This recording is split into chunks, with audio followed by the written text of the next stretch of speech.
Hi, everybody. Welcome to the Jimmy Dore Show. I'm here with Ron Placone and Steph Zamorano, the miserable liberal. I'm miserable. And I hope you all appreciate that we're not telling you to buy our stuff anymore, but it is still available. Right. And the mugs are still quenching our thirst. Still thirst-quenching mugs. So I just want to show you the guy who they remember. This guy was the guy who they brought in to fix Katrina. He's that real plain-spoken lieutenant general. And so he's going to let us know. So he's talking with Chris Cuomo.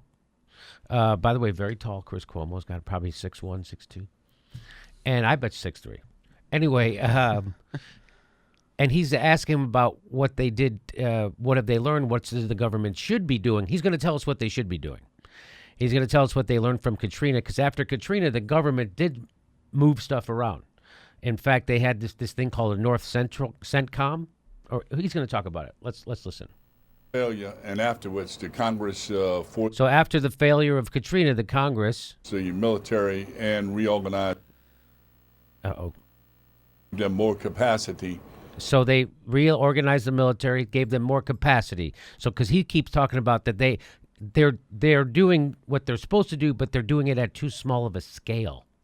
That they're not scaled up for this big of a thing, and that's what he's saying. So let's listen. He's pretty thorough, and he knows what he's talking about because he ran Katrina's cleanup. So Be able to respond to a storm like this, as well as the headquarters, U.S. Northcom, under Northcom or North, under General Buchanan headquarters was created, along with. So they created this Northcom. That's what he's talking about. After Katrina, they created this. And so what it is, it's the military civil response to disasters like this. Now, the one thing the military can't do is act as police force. So they're not allowed to do that. But so that's what he's talking about. They created this North CENTCOM, and this General Buchanan's in charge of it. And this is all because of Katrina. So that, I didn't know that. Did you know that? I was not aware of that. Marine, a Navy, and an Air Force headquarters to be able to maneuver on these hurricanes. And General Buchanan is there now. And my observation from day one is that it should have been there earlier. It's not a function of them not doing the right thing. The government did the right thing. They pre-positioned. The problem is scale. And this was a horrific storm. And they still don't have the scale right in terms of response. If you took Irma was a textbook operation. President Trump did good on that. He did great on Harvey. He gave them everything they asked for. But for some reason on this storm, we didn't maneuver on it. We responded to it in a different manner. I wonder why. I wonder why. I wonder what it was about this storm that made them respond in a different manner. I don't know. What do you? I don't know. I don't have any guesses either. Maybe they can't vote for the president? You think that has anything to do with it? I think it had something to do with it. I have a feeling too. Okay. Again, it's harder and it's off the... And maybe the fact that even the Washington Post didn't realize that Puerto Rico was part of the United States. Maybe a lot of people don't feel that urgency inside the government because maybe they were unaware of it too, especially this government. Maybe, you tell me. Maybe. The continental United States, which means we should have been even more prepared to maneuver in behind Maria. We saw it coming for days. That being said, it's still a function of scale. We don't have 100 helicopters there yet. We still. So the last report we did, they said they needed 150 helicopters. He said, and then I read reports that they had authorized 150 helicopters. I'm like, oh, okay, so they got the message. Well, he's here, and he's saying that they still haven't gotten even 100 yet. They're not even up to 100 helicopters. And why do you need helicopters in Puerto Rico? Because they need to get the supplies that are coming in. They're now loading up on the docks. You got to get them to towns and stuff. Well, roads are washed out, and the truck drivers also are wiped out. So you need people to fly stuff there. And he's going to explain how they do that. That they have a central pod in each city, and he's going to explain it right now. Less than 6,000 military. I agree with just about everything the president said. You know, they were there. They're moving. The problem is it's scaled. It's not big enough, and they still need to scale up to over 100 helicopters. We need to make some exceptions and exemptions to the FEMA rule to try to handle the recovery in a different way. We need to put pods on the ground, Chris. Every town should have a pod. That's a point of distribution run by the National Guard with a couple of Puerto Rican National Guard troops there and bring in more National Guard to man those pods. Those pods provide food, water, and ice, and even medics sometimes if people need help. And they have communications.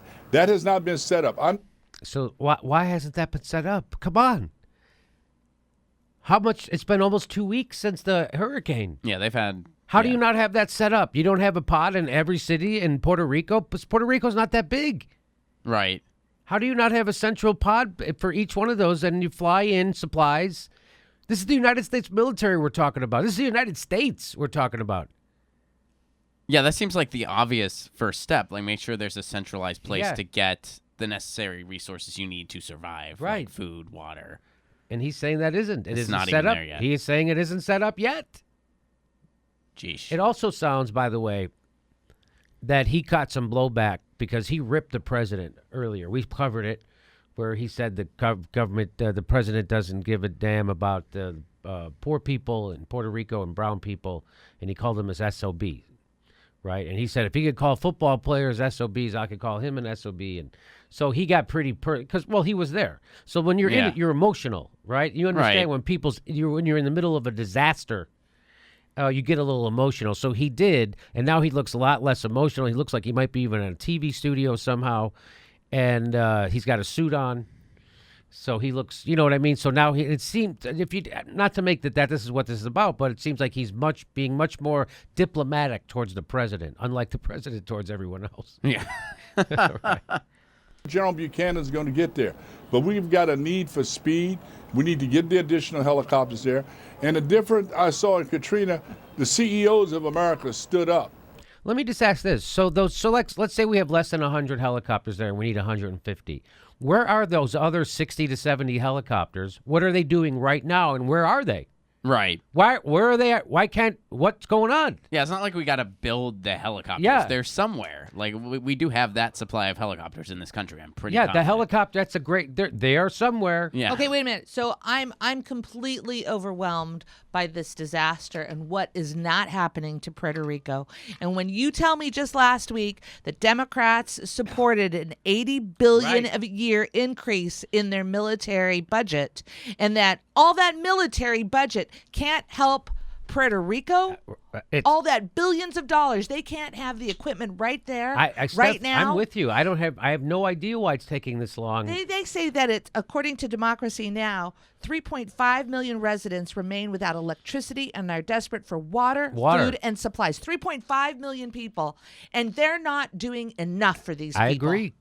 I agree. Well, if we're at the point where we're celebrating, or not, maybe not celebrating, but we're kind of giving a pat on the back to Katrina. Right. I mean, that was a disaster. Yes. I mean, Bush completely, pooped the bed on that. And if we're like, celebrating that in comparison, they must really be. I mean, it must be like of epic proportion. Yes. Because when government doesn't work, it fails the people. The people are suffering. Right. In Katrina, I had CEOs call from all over the country. What do you need? It's on the way. We need that same focus on Puerto Rico and the Virgin Islands. We need American industry to strand up, get out there and move those trucks. Puerto Rico truck drivers, I'm told, get paid $10 an hour, and we expect them to go out to some of the areas that's not secured. Put guards with them. So I hear what he's saying. That's a great analysis of the problem is these Puerto Rican drivers make $10 an hour. You're going to ask them to go into these areas that aren't secure with valuable supplies. People are going to kill them, right? That's what he's saying. Not like, hey, why don't we pay these guys a decent wage to begin with? Right. Why are we paying these drivers to take supplies, $10? Why don't we pay them? He's going to make the case in the facts for a jobs program. Here it comes. Another thing we've got to do, Chris, we need to have a FEMA evacuation of the vulnerable population. I've sent a note to the governor. I hope he had that discussion with the president. People are free to leave the island, but the airport's not open 24/7. When I was at the airport Sunday, 2 of the 6 lines at the TSA were not open. We had people standing there for hours. We need to scale up this, and I hope the American people is not taking this as a criticism of the president. This is an idea that we have not compared with the capacity to handle the scope of the problem. And he's a businessman. I hope he see that today. And we need to scale up. We need to get those additional National Guard.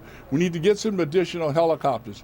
We need to bring in industry quickly to mobilize using military ships that's roll on and roll off to get all the heavy equipment in there to get the power grid better. And I just wish he would say, and the reason why we don't have that ship is because this MFR won't order it. Why don't they? What is this? He just keeps saying we need to get it. Yeah. Why isn't it getting gotten?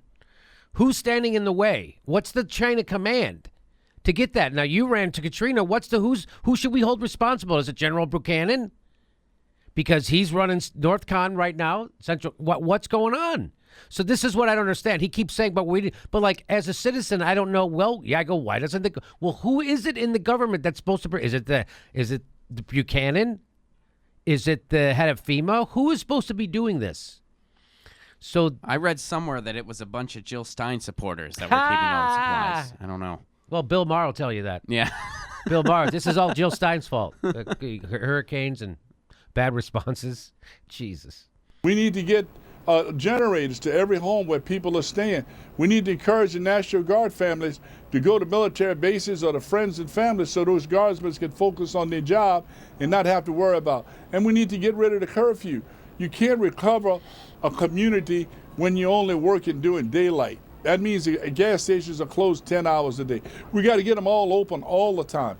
And that may have changed since yesterday because we've been pounding on that as a recommendation. And we've got to do recovery in a different way.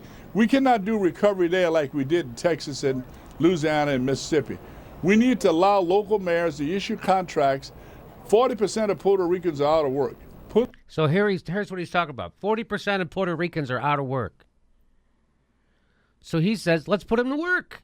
Let's have a jobs program. Rebuild Puerto Rico. You know that's not going to happen because bankers, that's not what bankers like.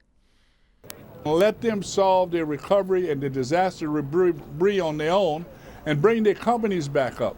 But we need American CEOs to stand up because it's businesses at the end of the day that go from disaster response, which the military is doing to keep people alive, to get that company up and operational again. And any company that got equities down there, they need to put their first team, they need to mobilize, they need to get there.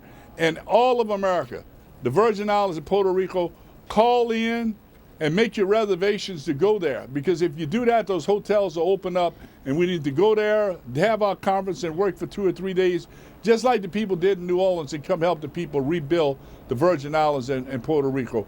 I think it was a great visit. I hope he got a better understanding of the scope of the task. He's a businessman. He's got to scale this thing up, and he's got to give General Buchanan everything he has. And I think it will take days and weeks to get this stabilized, but he needed to put something on his watch on how many hours or days until he's want those pods stood up in every town, because until they're stood up, those mayors are standing out there alone. Yeah, he needs to put on his, talking about the president needs to put on his watch. He needs to give us a timeline, a deadline of when those pods would be in each town. Didn't do it. That's what he's saying. So he's, by the way, he's going way easier on the president today. He's being way more diplomatic than he was. So he's definitely got a talking to. Something happened, and I don't know what it was. Maybe CNN said, hey, you might going to hurt our sponsorship or something. I don't know what it was. Who knows what happened, but something happened. So that's all the stuff we need. I wish he would tell us. So he told us about General Buchanan. Why don't they interview General Buchanan? That's what I would like. I would like Chris Cuomo to get General Buchanan, the guy who's actually in charge. This guy's not in charge. I want the guy who's actually in charge. Yeah, right. Right? Hey, all that stuff we need. Where is it? Where is it? What is it? Do you have a tracking number? Yeah. Did you ship FedEx? What did you do? Where is it? Where are the extra 50 helicopters that we need? Where are those helicopters? I want to know. Really? They just authorized an extra $700 billion to the military. We can't get a freaking 100 helicopters to Puerto Rico? Stat? That's a prop. That's a logistical nightmare. Yet we have 1,000 military bases around the world. Do you know that? We have 1,000 military bases around the world. We're practically occupying Germany still. But we can't get 100 helicopters to Puerto Rico? So again, I wish Chris Cuomo would say. That's what I would have said to him. Well, who's the person who's supposed to order those helicopters? Who's the person who's supposed to make sure those pods are there? Well, ultimately, is the president of the United States. Mm-hmm. Ultimately. But I would like to know logistically right now, who should Chris Cuomo call? Who should he have? Who should he get on the Skype interview right now? That's what I want to know. We can't get them on the Skype interview. We're just jagoffs, nightclub comedians. But Chris Cuomo's got the power of CNN and all their money. So that's what I would like to find out. But and all through the presidential election time, Trump loved to go on the phone and do phoners. Yes. Oh. He'd love to talk to you on the phone every single morning. Right. He'd love to go on Twitter, but there's hardly a word on Twitter from him when it comes to Puerto Rico. Oh, really? And you can't hear anything about Puerto Rico from President Trump. Well, he spent a few hours there today. Yeah, fantastic. He spent a few hours there today. We're actually going to, and it was embarrassing, and we're going to talk about it. You mean he's a disaster? It's almost we have a joke presidency. And it would be more of a laughing matter if there wasn't so much nefarious shit that they're trying to do. But they're only doing the stuff the real horrible stuff they're doing with the help of the Democrats. Like an extra $80 billion a year to the military. Anyway, that's another video.